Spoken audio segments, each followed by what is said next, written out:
The universe is already very, very old, and everything took its time to come into being, even human life. The beginning is the cause from which the effect came about. It's the law of causality which has to take effect.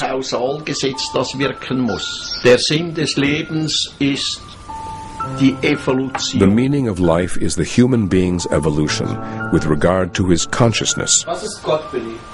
Gott, das ist eine imaginäre Gestalt, die Menschen geschaffen haben. Billy, what is God? God is an imaginary figure which has been created by human beings so they don't have to bear responsibility themselves.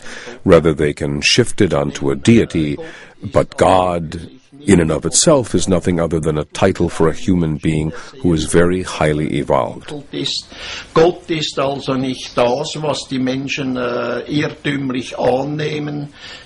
God is therefore not what human beings wrongly assume, that he is the creator of life, the creator of a universe, of space.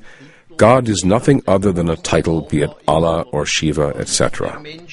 Der versucht immer eine Macht über sich zu setzen. The human being always tries to set a power above himself, and he calls it God. This God or this power is supposed to be responsible for him and everything and anything that he says, does, thinks and feels, and so forth, and for his fate. Der Mensch ist für alles und jedes, das selbst denkt. The human being is solely responsible for each and everything he thinks, does, feels, and undertakes. He must be responsible for it. Muss das Positive und das Negative. He must bear and savor all the positive and negative which he processes through his thoughts, actions, and feelings. It's good that he invented a new term called creation, which is, I think, maybe a bit broader, innocent as well. If you say God or Allah, then there is a long heritage, maybe violent history attached to it, so maybe let's call it creation then. They simply want us to look at the facts and learn to understand the truth. The Palladians said there are no earth religions that are valid, that they are all dogmas created by men to create men. We don't need an intercessor, and we shouldn't be taking anybody else's ideas about religion. It's all internal. Everybody has his own contact with the creation.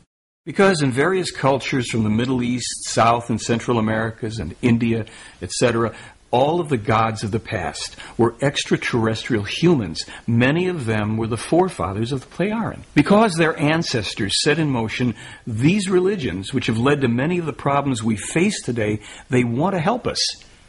But this time they must do so without directly interfering with us, because that would only lead to their being worshipped again or to their being attacked. When we think about God and religion and the universe, we might want to consider that we live in a little ball. Actually, if we put it in perspective, we live on a piece of cosmic lint, somehow magically suspended in space, perfect operation. Everything's going on. In religion, we want to say that God is responsible for that, and that we should also fear God, or maybe we won't be sitting on a cloud after we die. We'll be dipped eternally in molten lava. Not exactly a positive image. And so, on one hand, we have the spiritual teachings from Meier and the various religions of our world. To understand the difference between them, we really have to look at both. Then the human beings are no longer in a position to think for themselves.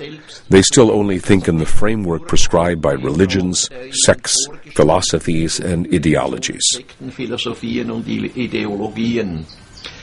Der Mensch muss aber aus sich selbst heraus seine Gedanken pflegen. But the human beings must nurse their thoughts from within themselves. They have to learn their thoughts and create the respective feelings. And it is only then that they may detach themselves from that which the false teachings, the erroneous teachings, which hammering fear into them, are bringing.